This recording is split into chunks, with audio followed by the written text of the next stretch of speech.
ਸਤਿ ਸ਼੍ਰੀ ਅਕਾਲ ਸਾਰਿਆਂ ਨੂੰ ਜੀ।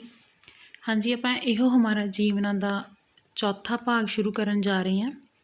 3 ਭਾਗ ਤੇ ਆਪਾਂ ਵੀਡੀਓ ਬਣਾ ਚੁੱਕੇ ਹਾਂ, ਸੋ ਸਟਾਰਟ ਕਰਦੇ ਹਾਂ।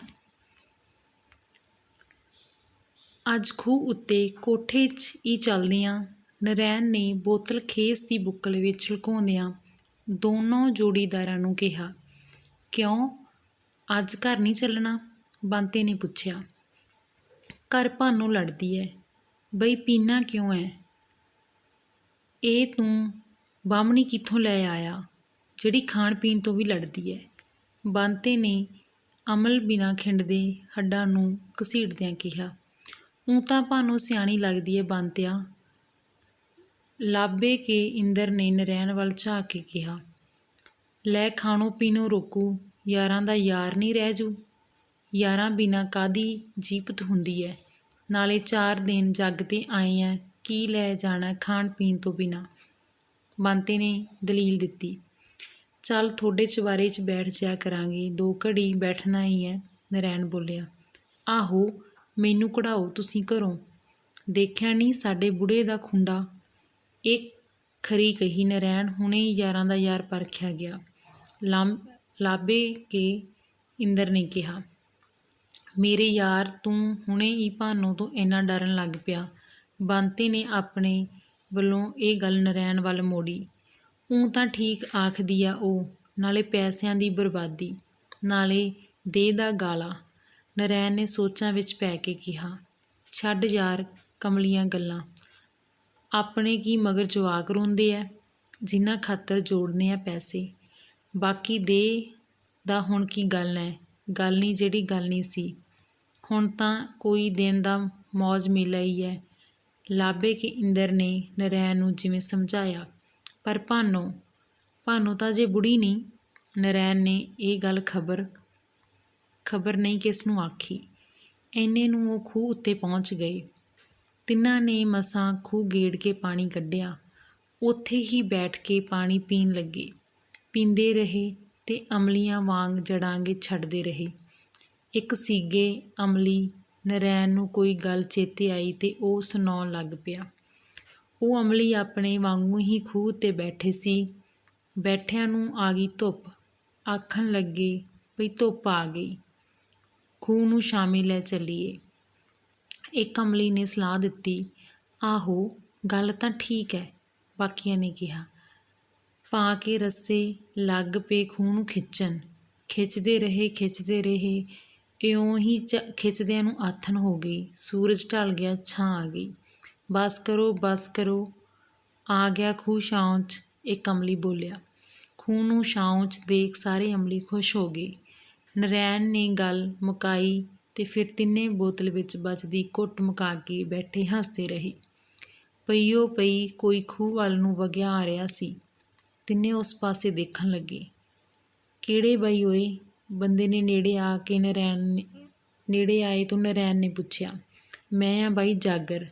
ਤੁਸੀਂ ਇੱਥੇ ਆ ਗਏ? ਮੈਂ ਘਰ ਭਾਲ ਕੇ ਆਇਆ। ਤੂੰ ਪਛੜ ਕੇ ਆਇਆ, ਅਸੀਂ ਤਾਂ ਮੁਕਾ ਵੀ ਬੈਠੇ, ਨਰੈਣ ਬੋਲਿਆ। ਮੁਕਾਉਣ ਦੇ ਗੋਲੀ ਮਾਰੀ, ਮੈਂ ਤਾਂ ਤੇਰੇ ਨਾਲ ਇੱਕ ਗੱਲ ਕਰਨ ਆਇਆ। ਦੱਸ ਫੇਰ। ਇਕੱਲੇ ਨੂੰ ਦੱਸਣ ਵਾਲੀ ਹੈ। ਕੋਈ ਭਾਨੋਂ ਨੂੰ ਤਾਂ ਨਹੀਂ ਲੈ ਗਿਆ ਕੱਢ ਕੇ? ਹੋਰ ਕੀ, ਇਕੱਲੇ ਨੂੰ ਦੱਸਣ ਵਾਲੀ ਹੈ, ਬੰਤੇ ਨੇ ਮਖੌਲ ਕੀਤਾ। ਅਸੀਂ ਆਏ ਬਾਈਓ, ਆਖ ਨਰੈਣ ਜਾਗਰ ਨਾਲ ਪਿੰਡ ਵੱਲ ਨੂੰ ਤੁਰ ਪਿਆ। ਕੁਝ ਦੇਰ ਉਹ ਦੋਵੇਂ ਚੁੱਪ-ਚਾਪ ਤੁਰਦੇ ਰਹੇ। ਕੀ ਗੱਲ ਹੈ ਜਾਗਰਾ? ਨਰੈਣ ਨੇ ਪੁੱਛਿਆ। ਨਰੈਣ ਬਾਈ, ਤੈਨੂੰ ਕੀ ਦੱਸਾਂ, ਤੇਰੀ ਇਹ ਬਹੂ ਨਹੀਂ ਕੰਮ ਦੀ। ਨਰੈਣ ਨੇ ਜਾਣੀ ਪੈਰਾਂ ਹੇਠੋਂ ਮਿੱਟੀ ਨਿਕਲ ਗਈ। ਕੀ ਗੱਲ ਹੋ ਗਈ? ਉਸਨੇ ਥਥਲਾ ਕੇ ਪੁੱਛਿਆ।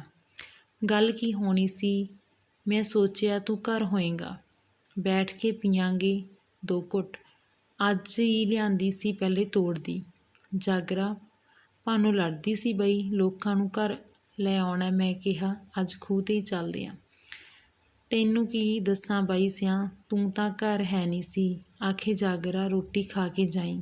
ਮੈਂ ਕਿਹਾ ਭਾਬੀ ਬਾਈ ਆਏ ਤੋਂ ਖਾਊਂਗਾ। ਜਾਗਰਾ, ਭਾਨੋਂ ਸੁਭਾਅ ਦੀ ਚੰਗੀ ਹੈ। ਕਾਹਦੀ ਚੰਗੀ ਹੈ? ਤੂੰ ਤਾਂ ਭੋਲਾ ਹੈ। ਮੈਂ ਦੱਸਣਾ ਤਾਂ ਨਹੀਂ ਸੀ ਚਾਹੁੰਦਾ ਬਈ, ਪਰ ਫਿਰ ਸੋਚਿਆ ਉਹ ਫੱਫੇ ਕੁੱਟਣੀ ਤੈਨੂੰ ਖਬਰੇ ਕੀ ਕਹੇ, ਕਿਤੇ ਸਾਡੇ ਭਾਈਆਂ ਭਾਈਆਂ 'ਚ ਨਾ ਫਰਕ ਪਾ ਦੇ। ਇਹਨਾਂ ਤੀਵੀਆਂ ਦਾ ਕੁਛ ਨਹੀਂ ਪਤਾ ਹੁੰਦਾ। ਜਾਗਰ ਕਾਲੇ ਕਾਲੇ ਪਿੰਡ ਨੂੰ ਤੁਰੇ ਆ ਰਹੀ ਨਰੈਣ ਨੂੰ ਕਹਿੰਦਾ ਗਿਆ। ਪਰ ਨਰੈਣ, ਤੂੰ ਜਿਵੇਂ ਕੁਝ ਨਹੀਂ ਸੀ ਸੁਣ ਰਿਹਾ। ਤੇਰੇ ਕੋਲ ਘੁੱਟ ਹੈ? ਉਸਨੇ ਜਾਗਰ ਨੂੰ ਪੁੱਛਿਆ। ਜਾਗਰ ਨੇ ਪਊਆ ਡੱਬ ਵਿੱਚੋਂ ਕੱਢ ਕੇ ਨਰੈਣ ਨੂੰ ਫੜਾ ਦਿੱਤਾ। ਆਥਣ ਦੀ ਭਾਬੀ ਦੀ ਗੱਲ ਨੇ ਜਾਣੀ ਸਾਰਾ ਹੀ ਨਸ਼ਾ ਜਿਹਾ ਲਾ ਤਾਂ ਲਿਆਇਆ ਕਿਸੇ ਤੋਂ। ਨਰੈਣ ਇੱਕੋ ਸਾਉ ਸਾਰਾ ਪਊਆ ਪੀ ਗਿਆ ਤੇ ਖਾਲੀ ਪਊਆ ਵਗਾਹ ਮਾਰਿਆ।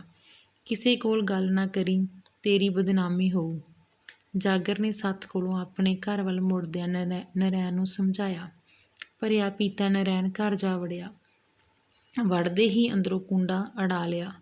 ਭਾਨੋ ਦੁੱਧ ਦਿੱਤਾ ਕਰ ਰਹੀ ਸੀ। ਨਰੈਣ ਨੇ ਭੜੋਲੀ ਕੋਲੋਂ ਆਰ ਵਾਲੀ ਪਰਾਲੀ ਚੁੱਕ ਲਈ। ਹੀਲ ਨਾ ਕੀਤੀ ਹੁੱਜੜ ਤੈਂ ਤੈਂ ਭਾਨੋ ਨੂੰ ਕੁੱਟਣ ਲੱਗ ਪਿਆ।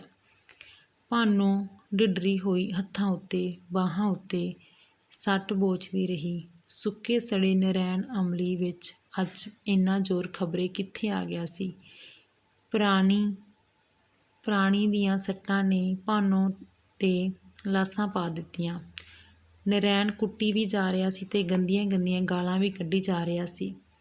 ਜਦੋਂ ਨਾ ਹੀ ਹਟਿਆ, ਭਾਨੋ ਨੇ ਪ੍ਰਾਣੀ ਫੜ ਲਈ ਤੇ ਇੱਕੋ ਝਟਕੇ ਨਾਲ ਖੋਹ ਲਈ। ਨਰੈਣ ਡਿੱਗਦਾ ਡਿੱਗਦਾ ਮਸਾਂ ਬਚਿਆ। ਉਹ ਆਲੇ ਦੁਆਲੇ ਕੋਈ ਡੰਡਾ ਸੋਟੀ ਲੱਭਣ ਲੱਗਿਆ। ਭਾਨੋ ਨੇ ਭੱਜ ਕੇ ਅੰਦਰੋਂ ਕੁੰਡਾ ਖੋਲ੍ਹ ਦਿੱਤਾ। ਬਾਹਰਲਾ ਹਨੇਰਾ ਉਸਨੂੰ ਹੋਰ ਵੀ ਡਰਾਉਣਾ ਲੱਗਿਆ। ਉਹ ਜਾਂਦੀ ਜਾਂਦੀ ਖੜੋ ਗਈ। ਮਖਾਂ ਵਗ ਜਾ ਉਸੇ ਨਾਲ। ਨਰੈਣ ਨੇ ਪਰਾਲੀ ਖੋਹ ਕੇ 2-3 ਹੋਰ ਮਾਰ ਕੇ ਕਿਹਾ। ਵੇ ਨਰੈਣ, ਤੂੰ ਆ? ਬਚਨੀ ਨੇ ਭੱਜ ਕੇ ਮੂਹਰੇ ਹੋ ਕੇ ਮਾਰ ਨੂੰ ਰੋਕ ਦਿੱਤਾ। ਤਾਂ ਉਦੋਂ ਤਾਂ ਭਾਨੋ ਨੂੰ ਕੁੱਟਣ ਲੱਗਿਆ ਪਿਆ। ਮੈਂ ਵੀ ਕਹਾਂ ਆਵਾਜ਼ ਕਿਹੋ ਜਿਹੀ ਆਉਂਦੀ ਹੈ। ਮਖਾਂ ਕਿਤੇ ਮੈਂ ਇਹਨੂੰ ਮਾਰਦਾ ਹੋਣਾ, ਨਹੀਂ ਮਿਲੀ ਹੋਣੀ।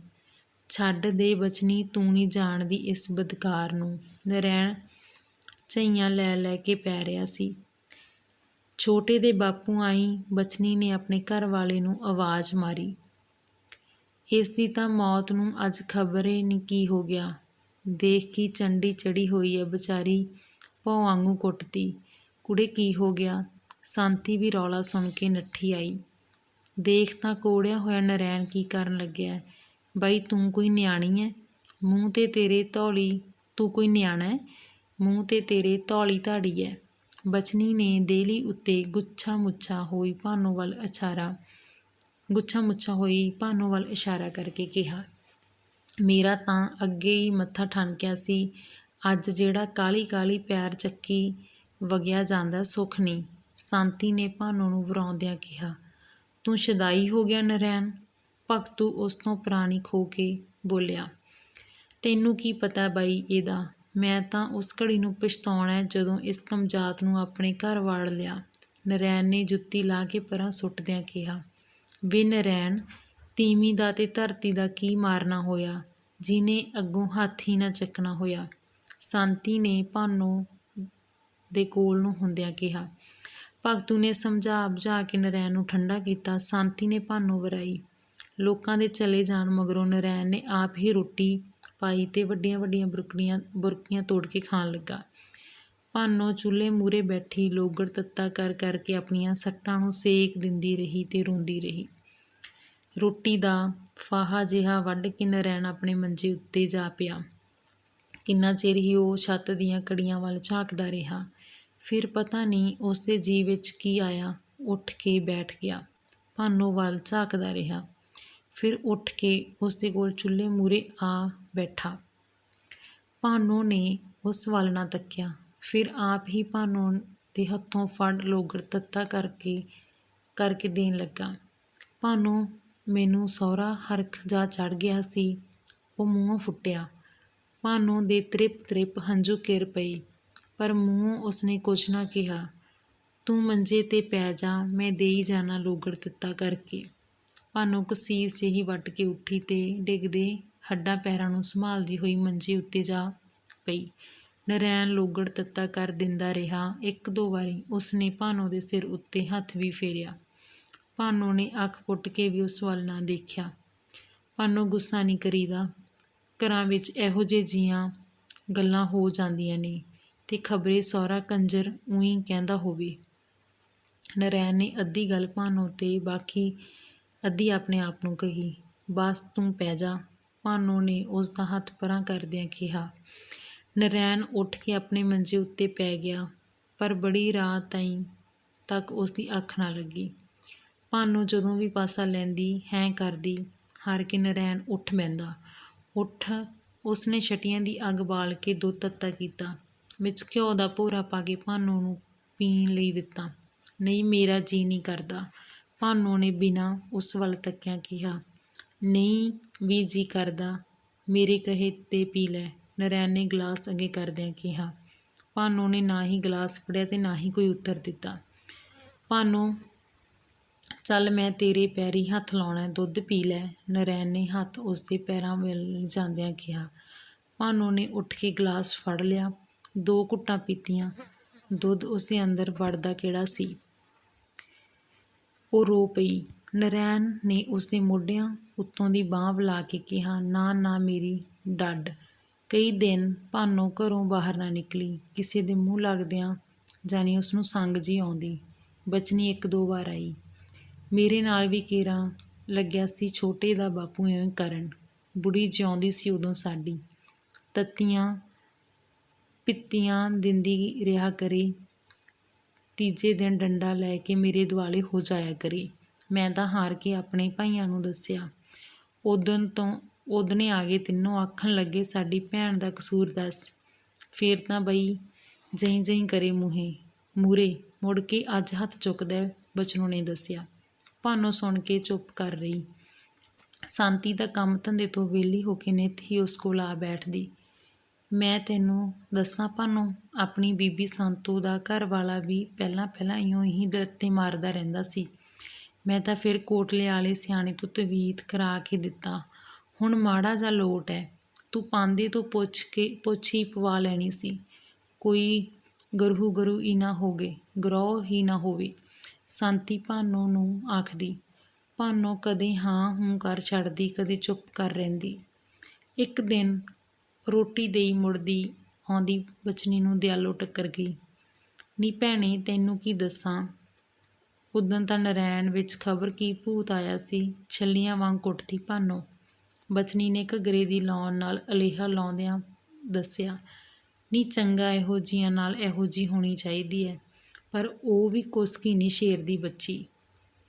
ਆਪਣਾ ਕਸੂਰ ਹੋਵੇ ਤਾਂ ਕੁਸਕਿਆ ਜਾਂਦਾ ਹੀ ਨਹੀਂ। ਇਹ ਤਾਂ ਰੱਬ ਨੂੰ ਹੀ ਪਤਾ ਹੈ, ਕਾਹਨੂੰ ਭਾਰ ਤੋਲੀਏ। ਰੱਬ ਨੂੰ ਤਾਂ ਹੁਣ ਇਹੋ ਜਿਹੇ ਜੀਆਂ ਦੇ ਖੀਸੇ ਵਿੱਚ ਪਾਇਆ ਹੁੰਦਾ ਹੈ। ਮੈਂ ਆਖਦੀ ਨਹੀਂ ਸੀ ਤੈਨੂੰ ਬਈ ਇਸ ਤੀਵੀਂ ਦੇ ਲੱਛਣ ਚੰਗੇ ਨਹੀਂ। ਐਵੇਂ ਤਾਂ ਨਹੀਂ ਕੋਈ ਆਦਮੀ ਕੁੱਟਣ ਲੱਗ ਜਾਂਦਾ, ਪਰ ਬੇਬੇ ਸ਼ਾਂਤੀ ਤਾਂ ਆਖਦੀ ਸੀ ਤੁਹਾਡਾ ਜਾਗਰ ਆ ਵੜਿਆ ਸੀ। ਹਾਂ, ਸੁਣ ਲੀਆਂ ਤੂੰ ਬੇਬੇ ਸ਼ਾਂਤੀ ਦੀਆਂ ਜਬਲੀਆਂ। ਨਾਲੇ ਜੇ ਜਾ ਵੀ ਵੜਿਆ ਹੁੰਦਾ ਤਾਂ ਬਿਨਾਂ ਬੁਲਾਏ ਤਾਂ ਵਗ ਗਿਆ ਹੋਣਾ। ਹੋਰ ਨਹੀਂ ਕਿਸੇ ਦੇ ਜਾ ਵੜਿਆ। ਇਹੋ ਜਿਹੀਆਂ ਨੂੰ ਬਥੇਰੇ ਧੱਤੜੇ ਆਉਂਦੇ ਹੁੰਦੇ ਨੇ, ਪਰ ਇਉਂ ਆ ਕੇ ਉਹ ਚੰਗੀ ਬਣ ਜੂ ਉਦਲ ਕਿਸੇ ਥਾਂ ਦੀ। ਆਪਾਂ ਨੂੰ ਹੁਣ ਵਿਚਲੀ ਗੱਲ ਦਾ ਕੀ ਪਤਾ ਭੈਣੇ। ਮੈਨੂੰ ਤਾਂ ਦੋਹਾਂ ਭਾਈਆਂ ਦੀ ਸਹੁੰ ਬਚਨੀ, ਸਾਡਾ ਜਾਗਰ ਨਹੀਂ ਇਹੋ ਜਿਹਾ। ਜਾਣ ਦੇ ਦਿਆਲੋ, ਅੱਜ ਕੱਲ੍ਹ ਕਿਸੇ ਦੇ ਜੀਅ ਦਾ ਕੁਛ ਨਹੀਂ ਪਤਾ ਹੁੰਦਾ। ਸਹੁੰ ਖਾਈਏ ਪੁੱਤ ਦੀ, ਨਾ ਧੀ ਦੀ, ਸਹੁੰ ਖਾਈਏ ਆਪਣੇ ਜੀਅ ਦੀ। ਲੈ ਬਚਨੀ, ਮੈਂ ਜਾਗਰ ਨੂੰ ਹੁਣ ਕਿਤੇ ਭੁੱਲੀ ਆਂ। 5ਵਾਂ ਵਰ੍ਹਾ ਜਾਂਦਾ ਮੇਰੇ ਮੁਕਲਾਵੇ ਨੂੰ। ਵਿਚਾਰਾ ਸੱਤਿਆ ਮਾਨ ਕਦੇ ਅੱਖ ਉੱਚੀ ਕਰਕੇ ਨਹੀਂ ਝਾਕਿਆ। ਨੀ ਜੇ ਝਾਕ ਵੀ ਲਊ ਤਾਂ ਕਿਹੜਾ ਲੂਲਾਂ ਲਾ ਲੂ। ਬਚਨੀ ਨੇ ਹੱਸ ਕੇ ਦਿਆਲੋ ਨੂੰ ਧੱਫਾ ਮਾਰਿਆ। ਬਿਨਾਂ ਗੱਲ ਨੂੰ ਸਮਝਦਿਆਂ ਦਿਆਲੋ ਵੀ ਹੱਸਣ ਲੱਗ ਪਈ। ਦਰਵਾਜ਼ੇ ਵਿੱਚ ਬੰਦੇ ਦੇਖ ਦੋਨਾਂ ਦੇ ਘੁੰਡ ਕੱਢ ਲਏ ਤੇ ਚੁੱਪ ਕਰਕੇ ਤੁਰਨ ਲੱਗੀਆਂ। ਮਖਾ ਸੌਂ ਗਿਆ, ਐਤਕੀ ਸਿਆਲ ਸੁੱਕਾ ਹੀ ਲੰਘ ਚੱਲਿਆ, ਮੀਂਹ ਹੀ ਨਹੀਂ ਪਿਆ। ਦਰਵਾਜ਼ੇ ਬੈਠੇ ਵੱਟਾਂ ਵੱਟ ਰਹੇ ਇੱਕ ਬਜ਼ੁਰਗ ਨੇ ਸੁੱਕੇ ਅੰਬਰ ਵੱਲ ਝਾਕਦੇ ਚਿਲਮ ਪੀਂਦੇ ਸੌਣ ਸਿਉਣ ਨੂੰ ਕਿਹਾ। ਰੱਬ ਮੀਂਹ ਕੀ ਪਾਵੇ ਬਿਸ਼ਨੀਆਂ, ਦੁਨੀਆ ਦੇ ਪਾਪ ਹੀ ਬਾਲੇ ਵੱਧ ਗਏ। ਕਲਯੁਗ ਹੈ ਕਲਯੁਗ, ਸਿਆਣਿਆਂ ਦੀਆਂ ਕਹੀਆਂ ਗੱਲਾਂ ਆਲੀਆਂ ਤਾਂ ਨਹੀਂ ਜਾਣੀਆਂ। ਦੇਖ ਲੈ ਰੁਪਈਆ ਸ਼ੇਰ ਹੋ ਗਿਆ ਅੰਨ। ਰੁਪਈਆ ਵੀ ਤਾਂ ਅੱਜ ਕੱਲ੍ਹ ਸਹੁਰੇ ਕਾਗਜ਼ਾਂ ਦੇ ਹੀ ਨੇ। ਕਾਗਜ਼ ਵੀ ਕਹਿੰਦੇ ਪਹਿਲਾਂ ਅੰਗਰੇਜ਼ ਵਲੈਤੋਂ ਲਿਆਉਂਦਾ ਸੀ, ਇੱਥੇ ਨਹੀਂ ਸੀ ਬਣਾਉਂਦਾ, ਬਈ ਕਿਤੇ ਹੋਰ ਨਾ ਬਣਾਉਣਾ ਸਿੱਖ ਜਾਣ। ਬਾਰੇ ਜਾਈਏ ਅੰਗਰੇਜ਼ਾਂ ਦੀਆਂ ਅਕਲਾਂ 'ਤੇ। ਬਿਜਲੀ ਵੀ ਕਹਿੰਦੇ ਨੇ ਉਸਨੇ ਬਣਾਈ ਸੀ। ਕਹਿੰਦੇ ਨੇ ਮਹਾਂਭਾਰਤ ਦੇ ਵੇਲੇ ਅਰਜਨ ਹੋਰਾਂ ਨੇ ਵੀ ਅਗਨ ਬਾਣ ਬਣਾਉਣ ਖਾਤਰ ਬਿਜਲੀ ਬੱਦਲਾਂ ਤੋਂ ਹੇਠਾਂ ਲਾਈ ਸੀ। ਪਿੱਛੋਂ ਐਡਾ ਤਾਕਤ ਵਾਲਾ ਕੋਈ ਰਿਹਾ ਨਾ, ਇਹ ਮੁੜ ਗਈ।